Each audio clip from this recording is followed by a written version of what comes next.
शिवोहम। शिवोहम। श्री गुरुचरणों में साक्षात दंडवत प्रणाम। प्रणाम गुरुदेव शिवोहम बारंबार। प्रणाम गुरुदेव शिवोहम।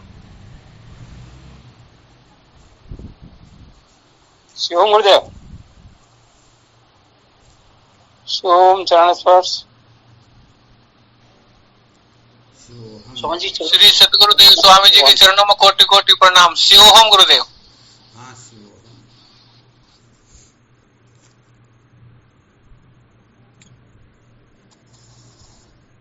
क्या विषय चल रहा था अपना? संसार को बनाए सत्य का साक्षात्कार नहीं किया जा सकता। संसार को बनाए रखकर कभी भी सत्य का साक्षात्कार नहीं किया जा सकता, यही चल रहा था ना? जी गुरुदेव। क्या सुना रहे थे इसके अंतर्गत? षट संपत्ति के बारे में। षट संपत्ति के बारे में, बहुत अच्छी बात है।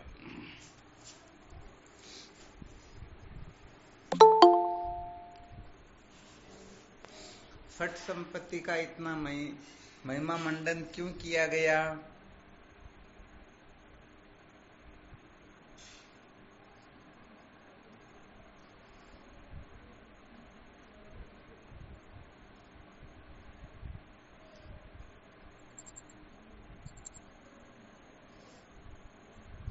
क्या कारण है कि षट संपत्ति का बहुत ही ज्यादा महत्व बताया गया?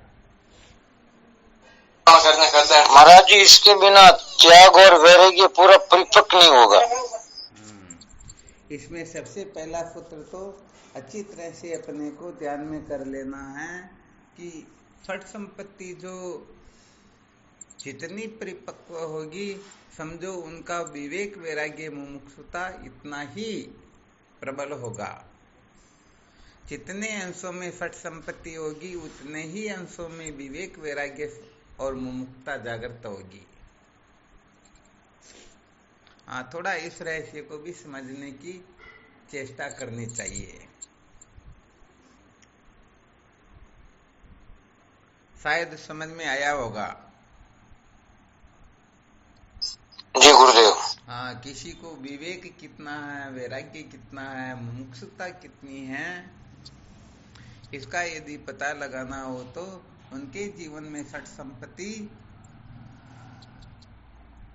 कितने अंशों में है, षट संपत्ति को कितना महत्व देते हैं, षट संपत्ति उनके जीवन में कितनी प्रतिष्ठित है, इस दृष्टि से ही देखा जाएगा कि इनके अंतर्गत विवेक वैराग्य मुमुक्षुत्व कितना है।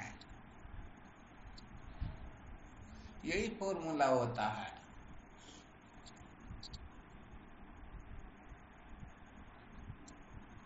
अच्छा, ये जो चर्चा चल रही किसके लिए चल रही है?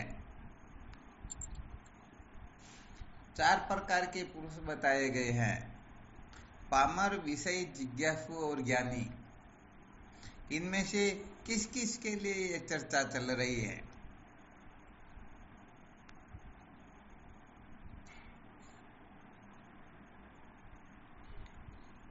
मोहनानंद जी महाराज, किसके लिए चर्चा चल रही है?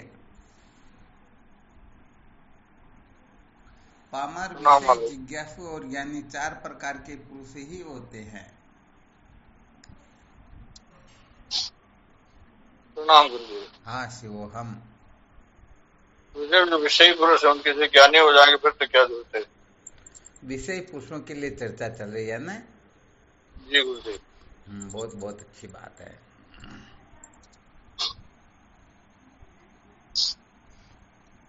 रमेश, किसके लिए चर्चा चल रही है?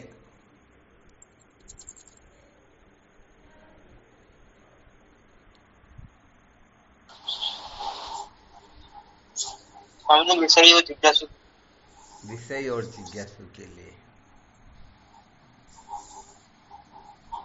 कौशल्या, किसके लिए चल रही है चर्चा? स्वामी जी, विषय पुरुष के लिए। विषय पुरुष के लिए, बहुत अच्छी बात है। फेरूलाल जी मां साहब, किसके लिए चर्चा चल रही है?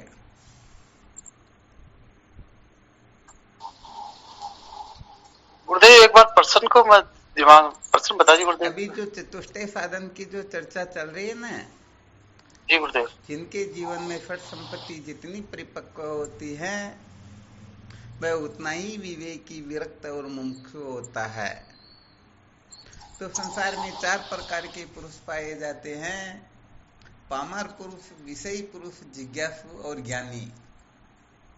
तो इन 4 पुरुषों में ये चर्चा किसके लिए मायने रखती है, किसके लिए ये चर्चा चल रही है, किसको सुनाया जा रहा, किसके लिए इस चर्चा की आवश्यकता होती है?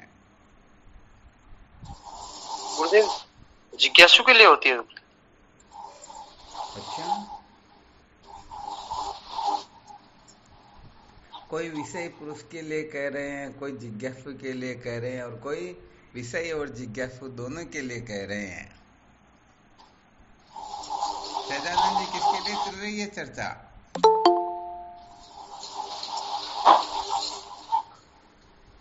अच्छी तरह से सोच करके बताना। महाराज जी ये तो ज्ञानी पुरुष के लिए है। ज्ञानी पुरुष के लिए, बहुत अच्छी बात है।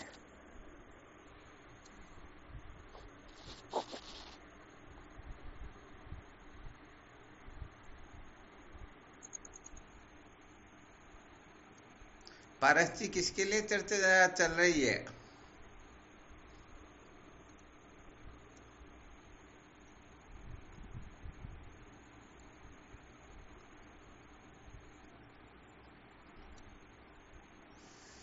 क्या बात, व्यस्त है या?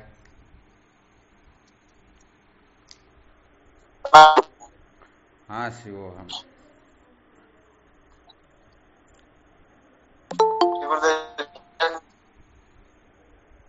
किसके लिए चल रही है चर्चा?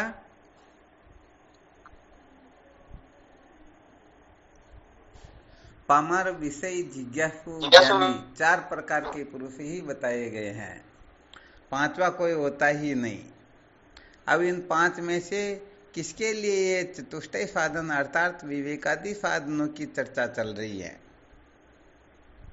पामर के लिए है, विषय के लिए है, जिज्ञासु के लिए है, अथवा ज्ञानी के लिए?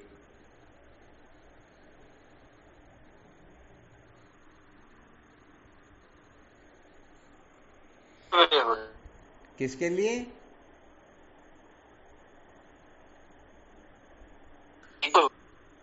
आवाज साफ नहीं आ रही। किसी को आ रही है तो वो बता सकते हैं कि पारस जी क्या कह रहे हैं।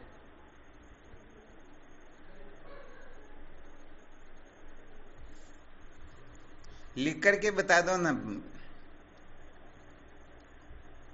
1 2 3 4 या चारों नहीं?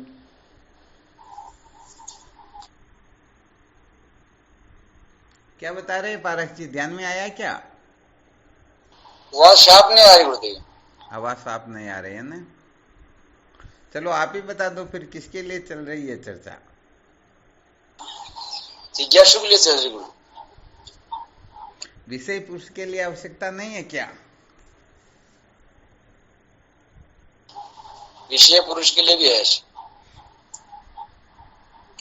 अच्छा, और कौन बताएंगे? गुरुदेव वैसे तो ये चारों के लिए आवश्यक है, पर मतलब हमारी तरफ से कि जिज्ञासु को मतलब विशेष जरूरत है।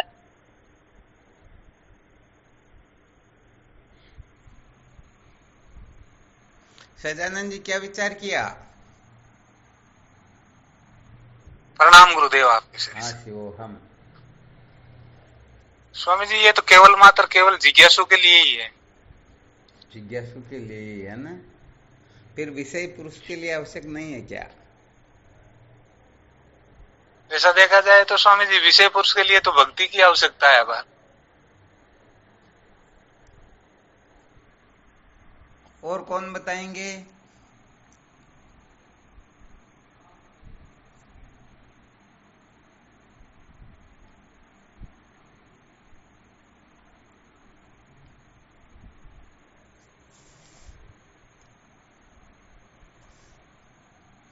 भवानी शंकर जी, आप भी तो कुछ बोलो ना इसी विषय में।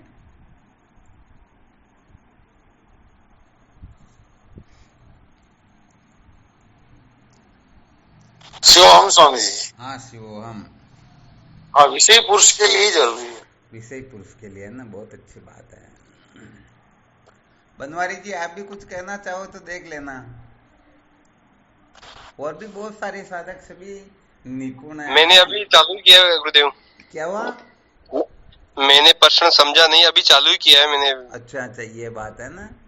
चर्चा चल रही है कि विवेक, वैराग्य, फट संपत्ति, मुमुक्षुता, इन 4 साधनों की आवश्यकता 4 प्रकार के पुरुष बताए गए हैं। पामर, विषयी, जिज्ञासु और ज्ञानी। इन 4 में से किस किस पुरुष को 4 साधन की आवश्यकता होती है?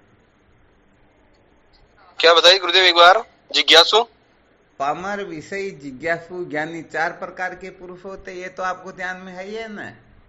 हाँ है। अब 4 प्रकार के पुरुषों में विवेक, वैराग्य, फट संपत्ति, मुमुक्षुता, इन साधनों की आवश्यकता किस किस पुरुष को हो सकती है?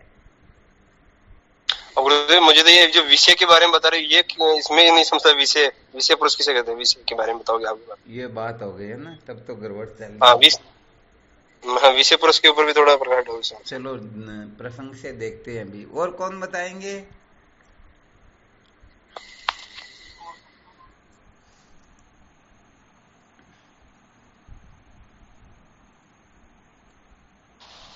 ज्ञानी को छोड़ के महाराज तीनों के लिए जरूरी है। ज्ञानी को जरूरत नहीं क्या इनकी? विवेक, वैराग्य, मुमुक्षुता की, फट संपत्ति की।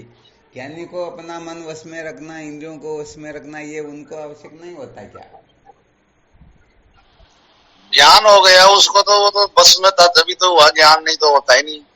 अच्छा, ये बात है ना।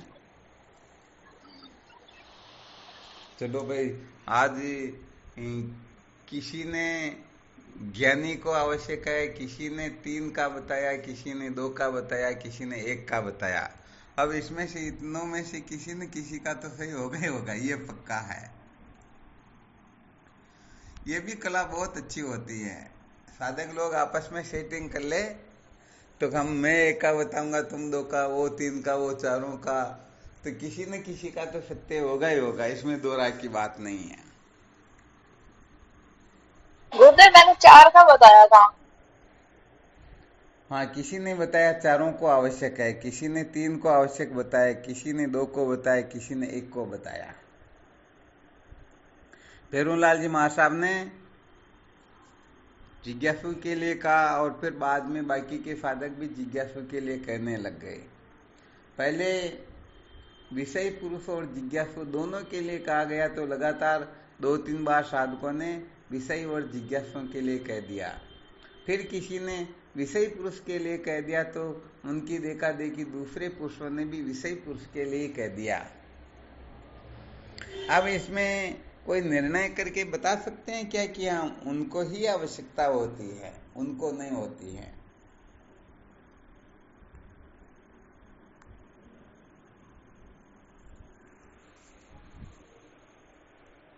अच्छा, ये भी बताओ, अभी जो सुनाया आप लोगों ने, ये आप अपने वो जैसे अंधेरे में पत्थर फेंकते हैं ना,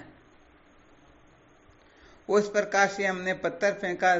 चलो निशाने पर लग जाएगा तो अच्छी बात, नहीं तो आज सीख जाएंगे, फिर कभी पूछेंगे तो सही बता देंगे। एक तो इस दृष्टिकोण से कहा अथवा समझ करके कहा, अनुभव करके कहा।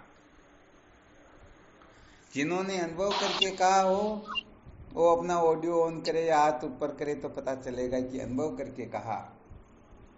पेरूलाल जी महासाहब अनुभव करके कहा। गुरुजी माँ की तो 54 बूटी पड़ी सी लगा दी, चाल जाए तो ठीक, नहीं बूटी तो सही। हाँ, यही बात है, बिल्कुल ठीक बात है। रामदीन जी महासाहब ने हाथ ऊपर किया, अर्थात ये भी अनुभव करके बता रहे, परंतु इनका तो बिल्कुल गड़बड़ हो गया। क्योंकि या तो फिर तत्व ज्ञान हो जाता, उसके बाद में कहते तो चलता। ज्ञान का अनुभव होने के बाद में कहे तो चलता। अभी हम जिज्ञासु की कक्षा में ज्ञान हुआ ही नहीं तो ज्ञानी को आवश्यक है या नहीं? इन्होंने यही तो कहा था, ये तो ज्ञानी को आवश्यक है।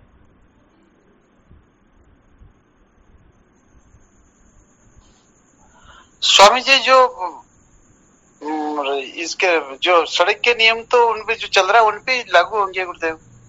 कौशल्या ने भी हाथ ऊपर किया, इसने भी अनुभव करके कहा, परंतु 3 बार भोजन करने का अनुभव जरूर किया होगा। 3, 4, 5 बार जितनी भी बार मिले वो जरूर किया होगा, वरना इसका अनुभव तो ठीक तरह से है ही नहीं। बड़ा गड़बड़ घोटाला कर दिया भी साधकों ने आज। केवल महाराज जी निवेदन है, केवल और केवल महाराज जी हाँ बिल्कुल बोलो। कि जब सब संतति पार कर लेता है, विवेक वैराग्य में परिपूर्ण होता है, तो फिर तो ऐसा तो हमारी दृष्टि में तो वो ज्ञानी ही होना चाहिए। अभी थोड़ी इसकी चर्चा सुनाते तभी थोड़ा इसका अनुभव हो पाएगा। देखो क्या होता है, पामर पुरुष जो होता है ना, वो शास्त्र के विहित निषिद्ध भोगों में आसक्त रहता है। उसको न तो ब्रह्म साक्षात्कार की आवश्यकता होती है, न ब्रह्म ज्ञान से कोई लेना देना होता है। अब जिनको ब्रह्म साक्षात्कार करना हो उसे ही तो चतुष्टय साधन संपन्न होने की आवश्यकता होती है। आ रहा ना, समझ में आ रहा ना? महाराज जी हमने सोचा कि इनको परिपक्व करके पूर्ण हो गया, फिर तो वो ज्ञानी हो सकता, हमारे दिमाग में दिया था। ऐसे नहीं होता, पहले इसका थोड़ा स्पष्टीकरण सुनो, है ना, वरना ऐसे तो अंधेरे में पत्थर फेंकने से बिल्कुल काम नहीं चलता। ज्ञानी तो कृतार्थ है, उसके लिए तो स्फट संपत्ति तो क्या किसी की आवश्यकता ही नहीं। उनकी दृष्टि में तो जगत का भी अत्यंत अभाव है, उनके लिए तो अज्ञान मूल सहित सदा सदा के लिए भस्म हो गया। अब ज्ञानी को किसकी आवश्यकता, वो तो मुक्त है ना, कृतार्थ है, तत्व साक्षात्कार हो गया। जो मंजिल पर पहुंच गया उसको साधन की जरूरत कहां पर होगी, विचार करके देखो ना। यदि अभी उनको साधन की जरूरत है तो मंजिल पर थोड़े पहुंचा, वो ज्ञानी थोड़े, अभी वो जिज्ञासु हो सकता, भले विषय हो सकता, पामर हो सकता, परंतु ज्ञानी थोड़ी क्या। आ गया समझ में? ठीक जी। हाँ, इसको तो बहुत अच्छी तरह से इन सूत्रों को समझना होगा। सचमुच में किसके लिए आवश्यक है, तभी काम चलेगा, वरना ये अंधेरे में पत्थर फेंकते रहेंगे, बड़ा गड़बड़ घोटाला होने वाला निश्चित रूप से है। तो ये तो अच्छी तरह से समझ में आ गया ना, पामर को बिल्कुल ही आवश्यकता नहीं है और ज्ञानी को भी बिल्कुल आवश्यकता नहीं है। सिद्ध हुआ या नहीं हुआ? अब विषयी पुरुषों के लिए विचार करें तो विहित पुरुष किसको कहते हैं? जो धर्म पशु होते हैं उन्हीं को तो विहित विषयी पुरुष कहते हैं। जो धर्म कर्म में रचे पचे रहते हैं, धर्म उपासना योग आदि साधनों में जो अटका हुआ होता है वही तो धर्म पशु होता है। जो ब्रह्मलोक आदि को प्राप्त करने की चाहना रखता है, जो कुल मिलाकर के फलों के सामीप्य आदि मुक्तियों की इच्छा करता है, ऐसा विषयी पुरुष, बताओ उनको विवेक वैराग्य संपत्ति मुक्ता की जरूरत कहां पर है? 1% ही उनको जरूरत नहीं है। नहीं है गुरुदेव। हाँ, सपने में भी जरूरत नहीं होगी, उनको क्या आवश्यकता। अरे ये तो केवल और केवल मात्र जिज्ञासु के लिए ही आवश्यक है। जिज्ञासु के सिवाय किसी को जरूरत ही नहीं है ना। पामर को जरूरत नहीं, क्योंकि इस ओर पैर ही नहीं रखना चाहता। ज्ञानी मुक्त है, कृतार्थ है, उनको 1% भी जरूरत नहीं है। विषय पुरुष वो उनके कीर्तन भजन में मस्त रहता, उनको मुमुक्षता की जरूरत कहां पर, वह छूटना चाहता क्या? वह तो यही कहता, भले मुझे वृंदावन में झाड़ियों में गिदड़ बना देना, परंतु मुझे ऐसे निर्विशेष सुख की, इस मोक्ष की मुझे आवश्यकता नहीं है। हम तो इसी मोक्ष को लात लगाते हैं। तो ऐसी मोक्ष जो नहीं चाहते उनको फट संपत्ति मोक्षता की जरूरत है क्या? बहुत बड़ा गड़बड़ घोटाला कर दिया जिन साधकों ने कहा विषय पुरुषों को जरूरत है।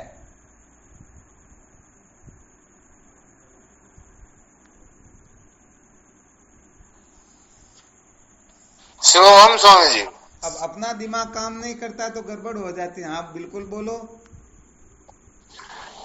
उनको उन विषयी पुरुषों को भी उनके मतलब जो इष्ट के प्रति तो षट संपत्ति रखनी पड़ेगी ना। यहाँ पर चारों साधनों के लिए कहा गया, विवेक के लिए कहा गया। विवेक का मतलब यहाँ पर आत्मा नित्य और आत्मा के सिवाय सब बंधन रूप, आत्मा नित्य बाकी सब अनित्य है। तो क्या वो भगवान को नित्य मानेंगे क्या? नाम रूप को नित्य समझेंगे क्या? नहीं, यहाँ आपका प्रश्न ये था कि भाई षट संपत्ति किसके लिए आवश्यक है? तो जो स्वर्ग बैकुंठ को जाएगा वो भी, उसको भी तो षट संपत्ति से पूर्ण होना पड़ेगा। फिर हम गड़बड़ कर रहे हैं यहाँ पर। प्रश्न थोड़ा अलग हो गया। नहीं, उसके स्तर पे तो वो करेगा ना। वैसे कल ये सिद्ध करके बताया था कि संसार के भोग पदार्थों के लिए भी शायद इसकी जरूरत पड़ सकती हो। अभी जो विषय चल रहा है ये सत्य के साक्षात्कार का चल रहा, अविद्या के बंधन से छूटने का चल रहा। यहाँ पर चार का नाम लेकर के बताया गया कि जो शास्त्रोक्त विवेक वैराग्य फट संपत्ति मुक्तता है, ये चार साधन किसको आवश्यक होंगे? तो इसमें तो स्पष्ट चर्चा चल रही ना विद्या के बंधन से मुक्त होने के लिए, या नहीं चल रही?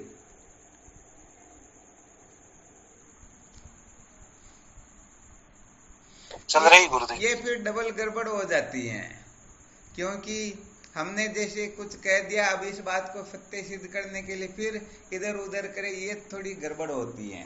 क्योंकि फिर हम विषय को विषयांतर कर देते हैं। क्योंकि जब सत्य की चर्चा होती है तब उसमें कचरे को नहीं मिलाया जाता। ये समस्त शास्त्रों का निर्णीत अर्थ है कि विषय पुरुष को चतुष्टय साधन संपन्न होने की आवश्यकता ही नहीं, और वो होंगे भी नहीं, उनको जरूरत ही नहीं है। वो भगवान के सिवाय सबसे विरक्त हो सकते हैं, परंतु भगवान से विरक्त थोड़े हो सकते हैं क्या? नहीं हो सकते हैं। तो फिर वैराग्य कहाँ उनका, और मुमुक्षुता कहाँ? सर्व दुखों की अत्यंत निवर्ती परमानंद की प्राप्ति की जो चाहना करे वो मुमुक्षु होता, तो वो कहाँ पर चाहते हैं? वो तो फलों के समीप्य मुक्ति की कामना कर सकते हैं, ब्रह्मलोक की कामना कर सकते हैं। बाकी निर्विशेष महाराज जी, हाँ बोलो महाराज जी, ये जो शब्द रूप रस इसमें वो विषय पुरुष इसमें नहीं है क्या? कौन? शब्द रूप रस गंध वगैरह जो विषय से आसक्त होता है वो विषय पुरुष ये वाला नहीं कहलाते? थोड़ा धीरे धीरे बोलो, आवाज समझ में नहीं आ रही, कट रही। यानी जो अपने 5 विषय है, उन 5 विषयों में आसक्त होने वाला विषय पुरुष नहीं कहलाएगा क्या? विषय पुरुष का अर्थ यहाँ पर होता है, एक तो पतन की ओर जाने वाला, एक उत्थान की ओर जाने वाला। तो पतन की ओर जाने वाले को पामर पुरुष कहते हैं, और उत्थान की ओर अर्थात ब्रह्मलोक आदि की प्राप्ति की चाहना करने वाले को विषयी पुरुष कहते हैं। भगवान के दर्शन की चाहना जो करता है उसको विषयी पुरुष कहते हैं। जो स्वर्ग आदि लोगों की चाहना करता है, अर्थात जो शास्त्र के अनुकूल, शास्त्र की मर्यादा में रह करके समस्त क्रिया चेष्टा करता है, वह विषयी पुरुष कहलाता है। और शास्त्र के प्रतिकूल होकर के शास्त्र निषिद्ध कर्म जो करता है वह पामर पुरुष होता है। अब तो समझ में आ गया ना? ठीक महाराज, मेरे समझ में था कि जो विषय में आसक्त होता है वो विषय पुरुष होगा शायद। नहीं, विषय में आसक्त, ठीक है, समझ में आ गया। तो पामर पुरुष होता है। शब्दादि, शब्द स्पर्श रूप रस गंध, इनमें जो आसक्त होता है वो तो पामर होता है। तो यहाँ पर मैंने महाराज जी शब्द के हिसाब से विषय आसक्त जो मैंने वो कोई दिक्कत नहीं। यहाँ पर विषय का अर्थ होता है भगवान, विषय का अर्थ होता शास्त्र विहित कर्म, शास्त्र की मर्यादा में रह करके जो कुछ भी किया जाता है उन विषयों को जो धारण करता है वह विषय पुरुष होता है।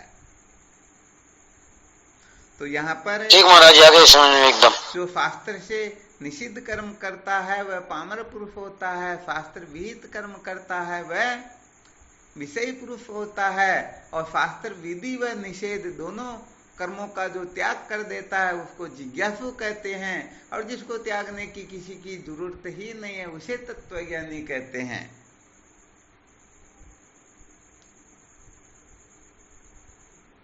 आ गया अच्छी तरह से समझ में?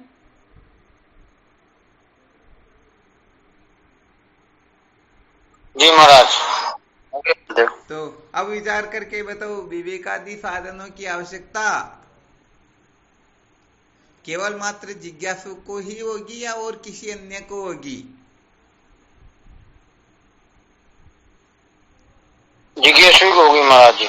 जिज्ञासु को ही होगी, क्योंकि जिनको आत्म तत्व का साक्षात्कार करना हो, जिनको सत्य का साक्षात्कार करना हो, उसको ही चतुष्टय साधन संपन्न होना होता है। इसीलिए तो श्रुति माता ने सबसे पहले परीक्षे लोकान कर्म चित्तान, अर्थात कर्म धन भोग से क्या प्राप्त होता है उसकी परीक्षा करके देख लेना चाहिए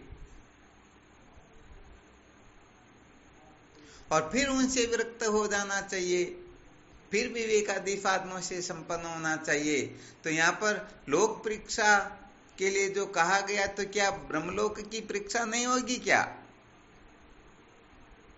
सालों के समीपीय मुक्तियों की परीक्षा नहीं होगी क्या? भगवान का कितना भी बड़ा नाम क्यों ना हो, कैसा भी रूप क्यों ना हो, क्या नाम रूप की समीक्षा नहीं होगी क्या? विवेक के अंतर्गत तो ये सब कुछ आ जाएगा ना। सारे लोग, सारी मुक्तियां, नाम, वो सब नित्य पदार्थों में ही तो ग्रहित होगा। तो इसका थोड़ा विशेष रूप से जो रहस्य समझ जाते हैं उनको पता चल जाता है कि ये केवल और केवल मात्र जिज्ञासु के लिए ही अपेक्षित होता है। और जिन साधकों के अंतर्गत विवेकादि साधन जागृत नहीं हुए, इसका मतलब अभी तक वे जिज्ञासु नहीं है। हाँ, वो ज्ञानी हो सकते हैं, हाँ वो पामर हो सकते हैं, वो विषय पुरुष हो सकते हैं, परंतु सचमुच में जिज्ञासु है नहीं। और जो सचमुच में जिज्ञासु होगा, जिज्ञासु कहते ही उसे किसको कहते हैं? मल बीचे बजाके नहीं, किंतु एक अज्ञान वेचव साधन सहित नरसो दिकृत मतिमान, वही जिज्ञासु कहलाता है। बाकी कोई जिज्ञासु होता ही नहीं। क्लियर? हाँ, किसी को किसी भी प्रकार की शंका हो ना, हाँ ठीक है। हाँ, थोड़ा साधकों को, यानी महाराज जी ज्ञानी तो ये कक्षा उत्तीर्ण कर चुके होते हैं। ये तो LKG है। कहने का मतलब जो चतुष्टय साधन संपन्न होगा ना, वह वेदांत की LKG में बैठने के लायक बनेगा। जैसे 6 वर्ष का बच्चा होने पर ही पहली कक्षा में प्रवेश दिया जाता था। 5 वर्ष के बच्चे को भी दिया जाता है क्या? नहीं जी। तो इस जगह पर ये चतुष्टय साधन संपन्न होना तो वेदांत की LKG में बैठने जैसा है। LKG में बैठने की योग्यता का प्राप्त होना है। तो बताओ, तत्ववेता महात्मा एक प्रोफेसर क्या LKG में बैठेगा क्या? नहीं बैठेगा गुरुदेव, पहले बैठ गया है। वो तो पहले बैठ गया, उत्तीर्ण कर ली उसने कक्षा। हाँ, तो यहाँ सबसे बड़ा गड़बड़ घोटाला साधक लोग क्या करते हैं कि हमारे में तो विवेक वैराग्य बहुत ज्यादा, गुरुजी में तो न विवेक है, न वैराग्य है, न सठ संपत्ति है, न मुमुक्षुता है। तो यहाँ श्रेष्ठ कौन हो गए? चेला जी श्रेष्ठ हुआ या गुरुजी श्रेष्ठ हुआ? चेला जी श्रेष्ठ हुआ। अब उन बेचारों को पता क्या है कि मुक्ति अपने को प्राप्त करनी है, सत्य का साक्षात्कार अपने को चाहिए। गुरुदेव तो पहले ही कृतार्थ है, वो तो मुक्त है, वो ज्ञात ज्ञातव्य है, प्राप्त प्राप्तव्य है। उनके लिए कुछ भी करना, जानना, पाना, छोड़ना शेष है ही नहीं। अब कहे कि गुरुजी के यहाँ पर तो मोटरसाइकिल का पहिया भी नजर नहीं आ रहा है, हवा भरने का पंप भी नजर नहीं आ रहा, तो मोटरसाइकिल कहाँ मिलेगी? अरे भाई, चलना तो अपने को है ना, ये तो पहुंच चुके हैं। इसीलिए जिज्ञासु जो होता है वह अंतर्मुख होता है, जो बहिर्मुख होता है वह जिज्ञासु होता ही नहीं।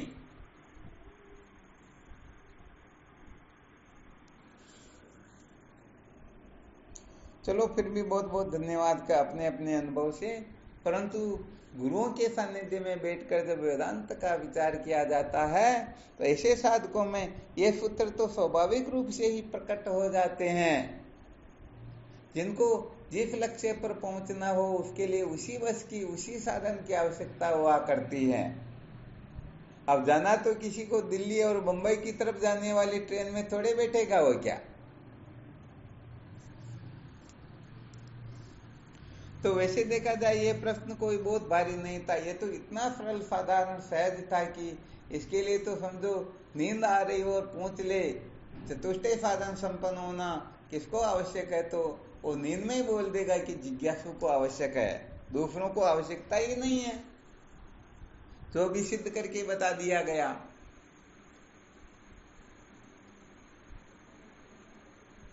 बिल्कुल क्लियर ना? जी गुरुदेव बिल्कुल। हाँ, तो अब देख लेना, यदि किसी में 4 साधन नहीं है तो वह पामर विषय या तत्व ज्ञानी हो सकता है, बहुत बड़ा संत हो सकता है वो, या फिर विषय पुरुष हो सकता है, या फिर पामर हो सकता है,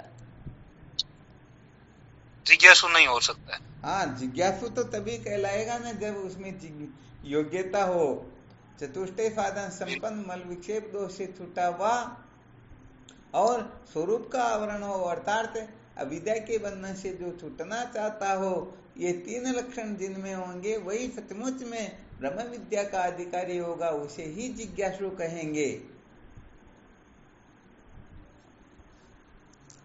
जी गुरुदेव बिल्कुल।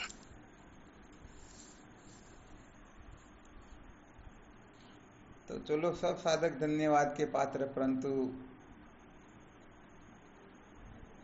फेरूलाल जी की समझ ब्रह्म विद्या में थोड़ी सूक्ष्म है, ये कहना पड़ेगा। बाकी के साधकों की भी ऐसी बात नहीं है, परंतु प्रक्रिया के अनुसार जब चलते हैं तब जो वस्तु जिस जगह पर काम आती उसी जगह पर काम में ले। अपन चप्पल को सिर पर रखे और टोपी को पैर में रखे तो गड़बड़ हो जाती है ना। जी गुरुदेव बिल्कुल। हाँ, तो इस जगह पर कुल मिलाकर के थोड़ा अच्छी तरह से मंथन करना, अच्छी तरह से समझने की कोशिश करना। और जी गुरुदेव, फेरूलाल जी महाशय अच्छी तरह से ध्यान रखना कि बता दिया कि जिज्ञासु को इसकी आवश्यकता होती है, तो फिर विवेक वैराग्य ये स्पष्ट प्रत्यक्ष रूप से प्रकट होना चाहिए, प्रतीत होना चाहिए। यदि नहीं होता है तो हम भी सीखे सिखाए जरूर है, परंतु अभी तक जीवन में पालना नहीं है, या फिर नहीं है, इसलिए फिर विवेकादि साधनों की कोई जरूरत नहीं है। तो सचमुच में विवेक भी होना चाहिए, वैराग्य भी होना चाहिए, फट संपत्ति मुक्तता भी होनी चाहिए। और जिनमें सचमुच में ये 4 साधन होते हैं ना, वो केवल और केवल मात्र अच्छी तरह से कान खोलकर सुन लेना, ब्रह्म विद्या व गुरुदेव के सिवाय ईश्वर को भी कतरा ही समझता है, उसको भी महत्व नहीं देता है। और जिनमें 4 साधन नहीं होते हैं वो तो अपने घरवाले को साक्षात त्रिलोकीनाथ समझ करके बावड़े होकर के विचरण करते रहते हैं। आ गया ना अच्छी तरह से समझ में? जी गुरुदेव। ये ब्रह्म विद्या यहाँ पर गड़बड़ घोटाला बिल्कुल भी नहीं चलता है। यहाँ पर ययत नहीं होती है, ऐसा नहीं कि वो अपने या वो पराये तो उनकी तो निंदा कर दो, उनकी स्तुति कर दो, यहाँ ऐसा कुछ भी नहीं होता है। इसलिए जो चतुष्टय साधन संपन्न है वही सचमुच में सच्चे जिज्ञासु कहलाते हैं। इसीलिए बार बार टिंडोरा पिटा जाता है कि और कुछ हो सके तो ठीक, नहीं तो कोई दिक्कत नहीं, सर्वप्रथम विवेकादि साधनों से संपन्न होने की, इनको धारण करने की पूर्ण रूप से तैयारी कर लेनी चाहिए। और चतुष्टय साधन संपन्न सचमुच में वही हो पाएगा जो निषिद्ध से अत्यंत विरक्त हो, परंतु विहित में पूर्ण रूप से आसक्त हो ही नहीं। क्योंकि विहित में जो पूर्ण रूप से आसक्त होता है वह भी विषय पुरुष होता है, निषिद्ध में जो पूर्ण रूप से आसक्त होता है वह पामर होता है। और जिनकी दृष्टि में विहित निषिद्ध का अत्यंत अभाव हो, ऐसे महापुरुषों को तत्ववेता कहते हैं। और जो विहित निषिद्ध की परवाह न करके अपने जीवन को धन्य बनाना चाहता है, सत्य का साक्षात्कार करना चाहता है, जो विवेकादि साधनों को धारण करने की सतत चेष्टा करता रहता है, उसे ही हम जिज्ञासु कहेंगे। ये शास्त्र का निर्णीत अर्थ है इसके बारे में। इसमें किसी को किसी भी प्रकार की शंका हो तो ये पूरा विश्व पड़ा हुआ, कहीं पर भी संत महात्माओं से, योग्य महापुरुषों से निर्णय करवा सकते हो। और जो खुद ही अंधेरे में हो तो बेचारे क्या निर्णय करेंगे।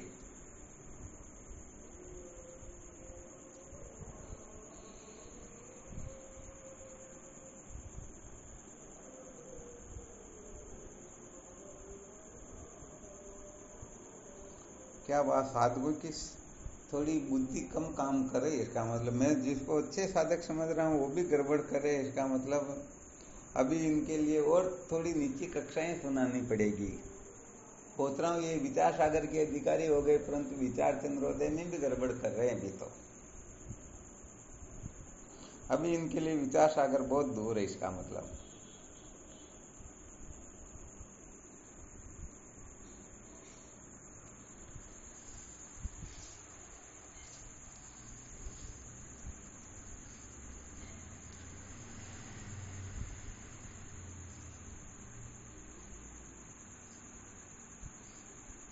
भूखे को ही भोजन की आवश्यकता होती है, प्यासे को पानी की आवश्यकता होती है, संसार के भोगियों को भोग की आवश्यकता होती है।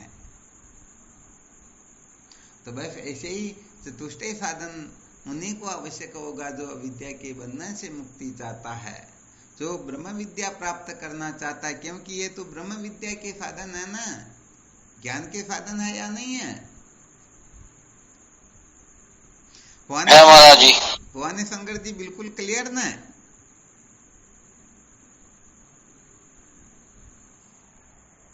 शास्त्रों में इनको हाँ ज्ञान बिल्कुल क्लियर है। हाँ बिल्कुल क्लियर, ऐसा ज्ञान के साधन ही तो कहलाते ही है।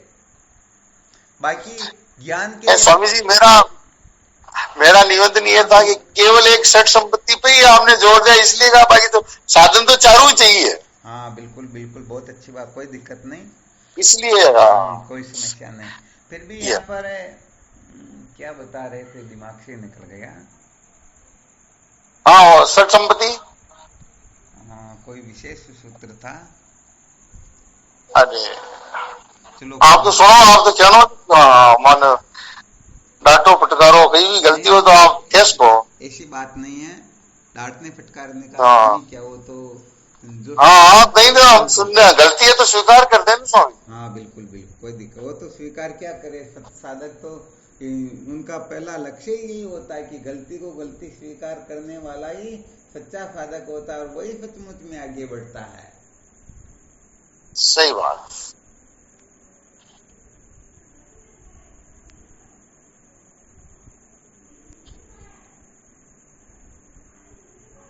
तो ये जो ज्ञान के जो साधन बताए ना, बाकी जो पामर विषय ज्ञानी इनको आवश्यक क्यों नहीं है, इसका अच्छी तरह से निर्णय करके बता दिया। ज्ञानी कृतार्थ है, इसलिए उनको आवश्यकता ही नहीं। विषयी पुरुष जो होता है वो ज्ञान का एक नंबर का शत्रु होता है, ध्यान रखना अच्छी तरह से।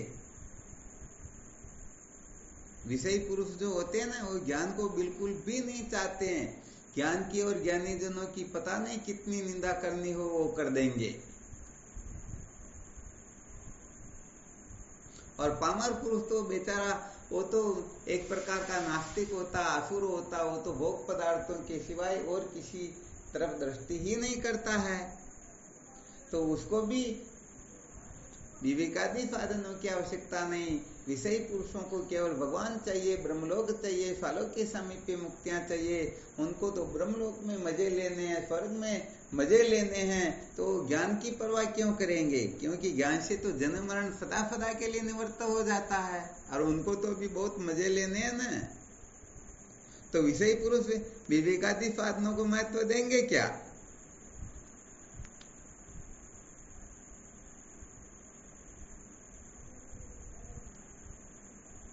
वो तो नहीं देंगे गुरुदेव। हाँ बिल्कुल नहीं देंगे, सत्य बात ये तो।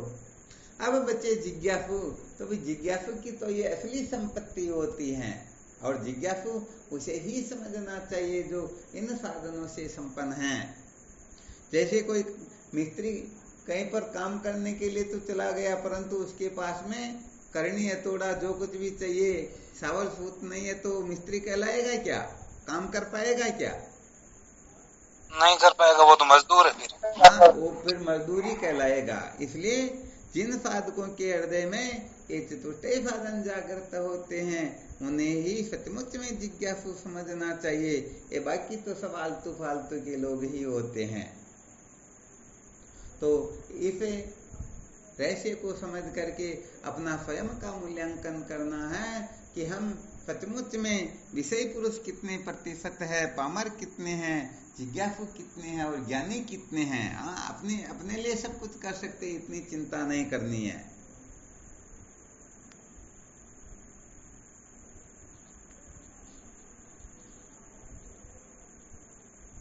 और कोई शंका हो तो देख लो इसमें।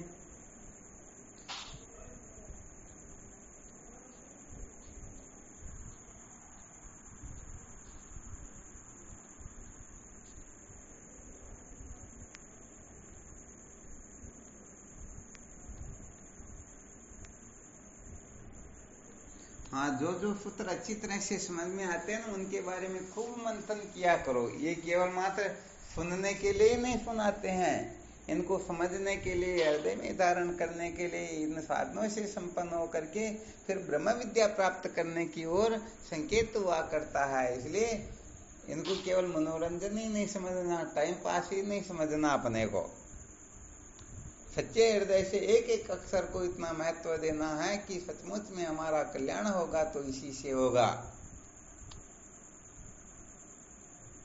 इधर कहें और इधर छाप लग जाए, बस अब से इसी समय से मुझे चतुष्टय साधन संपन्न होना है। इसके लिए क्या करना क्या नहीं करना, मरना भी हो तो भी मैं तैयार हूं, तब समझो हम सचमुच में इस ओर प्रवृत्त हो चुके हैं।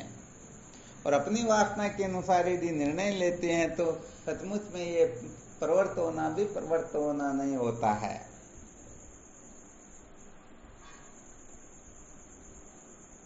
तो यही तनु कर फल विषय न भाई, स्वर्ग स्वल्प अंत दुखदाई। तो ये मानव जीवन का जो उद्देश्य है, जीव से तत्व जिज्ञासा, तत्व जिज्ञासा ही मानव जीवन का सार है। यदि तत्व जिज्ञासा जागृत हो गई तो समझो मानव जीवन सफल हो गया, और तत्व जिज्ञासा जागृत नहीं हुई तो रोने पछताने के सिवाय कुछ भी मिलने वाला है ही नहीं। हाँ, भले ही अनंत कोटि ब्रह्मांड का ऐश्वर्य क्यों न प्राप्त हो जाए, ईश्वर का ऐश्वर्य भी पूर्ण रूप से कोई क्यों न प्राप्त कर ले, परंतु बिना ज्ञान के दुख नाश का उपायांतर कोई है ही नहीं। इसलिए ये ज्ञान कोई साधारण वस्तु नहीं है। अरे इसे श्रेष्ठ रत्न तो कोई होता ही नहीं। तो जो सचमुच में बंधन से मुक्त होना चाहता है, समझो वह विवेकादि साधनों को इतना महत्व देगा जितना महत्व संसार में किसी को देता ही नहीं। और यदि किसी अन्य को विवेकादि साधनों से ज्यादा महत्व देता है तो सचमुच में वह बंधन से मुक्त नहीं होना चाहता, बल्कि वह तो मजे लेना चाहता है।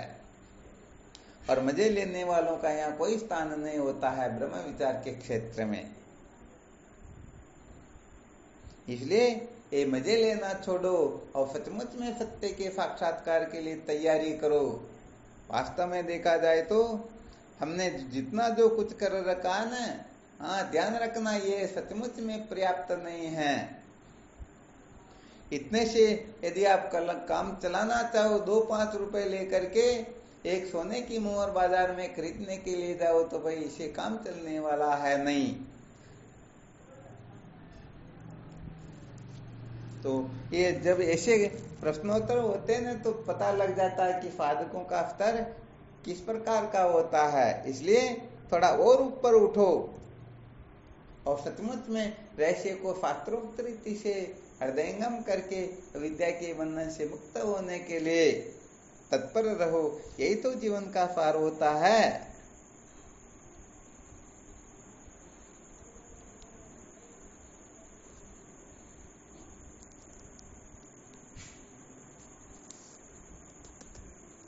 और किसी को कोई शंका?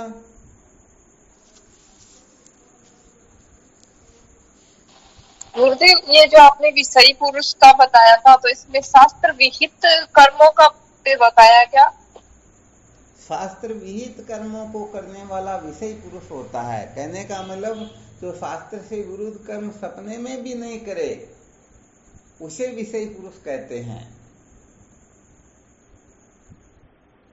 और कर्म के द्वारा केवल मात्र स्वर्गादि लोकों की प्राप्ति हो सकती है, ऐसा समझ करके जिज्ञासु इन कर्म आदि का भी त्याग कर देता है। अब उनको न निषिद्ध से लेना देना होता है, न विहित से लेना देना होता है, क्योंकि निषिद्ध कर्म पतन की ओर ले जाएंगे, विहित कर्म उत्थान की ओर ले जाएंगे। भले उनको स्वर्ग की प्राप्ति हो जाए, चाहे ब्रह्मलोक की प्राप्ति हो जाए, परंतु भगवद गीता के 9वें अध्याय के 21वें श्लोक के अनुसार क्षीणे पुण्य मर्त्य लोकम विसंति, पुण्य समाप्त होने पर स्वर्ग से फिर पतन हो जाता, फिर मृत्यु लोक में आना होता है।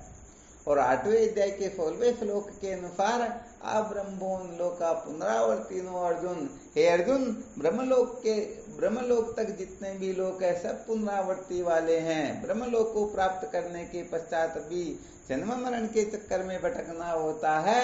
इसलिए सच्चा साधक विहित कर्म से भी विरक्त हो जाता है, क्योंकि उसे ब्रह्मलोक नहीं चाहिए, उसे स्वर्ग नहीं चाहिए, उसे मौज मस्ती मनोरंजन नहीं चाहिए। जिनको सचमुच में मौज मस्ती मनोरंजन नहीं चाहिए वही फिर इन कर्मों से विरक्त होता है और विवेकादि साधनों से संपन्न होकर ब्रह्म विचार की ओर प्रवृत्त होकर सदा सदा के लिए कृतार्थ हो जाता है।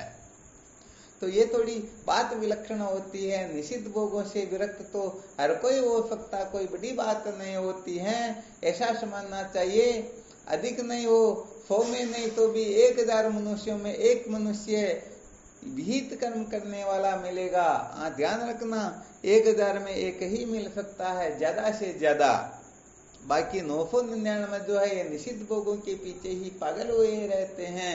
तो इस दृष्टि से देखा जाए तो 1000 में एक मिल गया, परंतु यहाँ ज्ञान के लिए, जिज्ञासु के लिए तो कहा जा रहा है कि पूरी सृष्टि में कोई 1-2 ही ऐसे होते हैं जिनको तत्व का साक्षात्कार होता है। तो बताओ, दुर्लभ ज्ञान हुआ या कर्म हुआ? ज्ञानी हुआ न। इसलिए निषिद्ध कर्मों में अटका हुआ पामर होता है और विहित कर्मों में, विहित भोगों में जो आसक्त होता है वह भी सचमुच में ब्रह्म साक्षात्कार का अधिकारी नहीं होता है, क्योंकि वह भी सचमुच में विषयी पुरुष ही होता है। और जो विषयी पुरुष होता है वह विवेक को महत्व नहीं देगा, क्योंकि विवेक होगा तो कर्म से भी ऊपर उठना होगा, कर्म का भी त्याग हो जाएगा। और इन कर्मों को हम त्यागना नहीं चाहते हैं।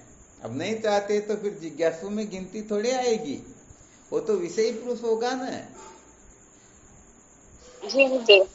हाँ, इसलिए कहने का मतलब थोड़ा रास्ता कठिन अवश्य है, क्योंकि निषिद्ध भोगों का त्याग तो हर कोई कर सकता, परंतु विहित भोगों का त्याग करना बड़ा असंभव काम होता है, प्राण निकल जाते हैं।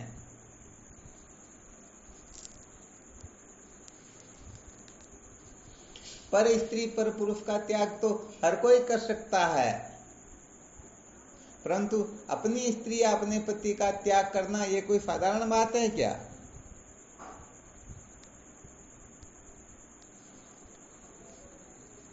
ये बहुत ऊंची कक्षा होती है। जिनको सचमुच में सच्चा वैराग्य होता है ना, वही संसार के समस्त भोग पदार्थों से विरक्त हो पाते हैं। वरना अनादिकाल से भोगों की कीड़े बने हुए हैं, गंदगी में पड़े रहना ही उनका स्वभाव हो जाता है। इसलिए वो उनको ही स्वर्ग ब्रह्मलोक समझ करके जीवन भर वहीं अटके रहते और उनको परमार्थ का कुछ भी बोध होता ही नहीं।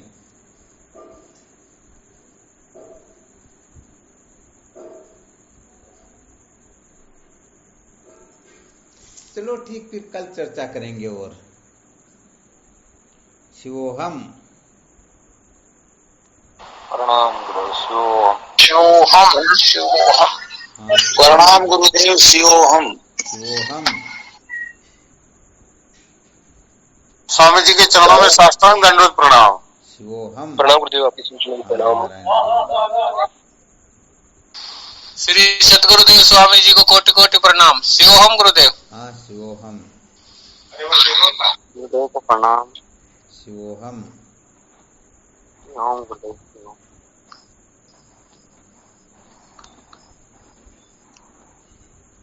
ओम गुरुदेव। शिवम शिवम शिवम। प्रणाम गुरुदेव। शिवोहम। हाँ शिवोहम। श्री गुरुदेव के चरणों में साष्टांग दंडवत प्रणाम। शिवोहम दाता। शिवोहम। प्रणाम स्वामी जी। शिवोहम।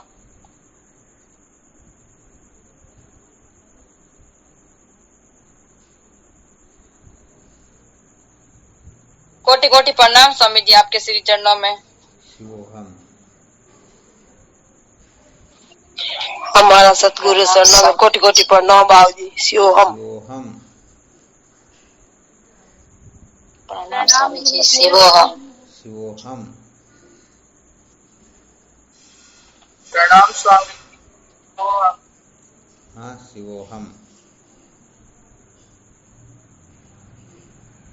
प्रणाम स्वामी जी आपके श्री चरणों में कोटि कोटि। शिवोहम।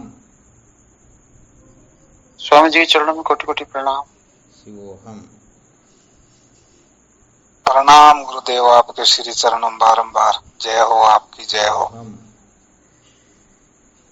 जय हो गुरु।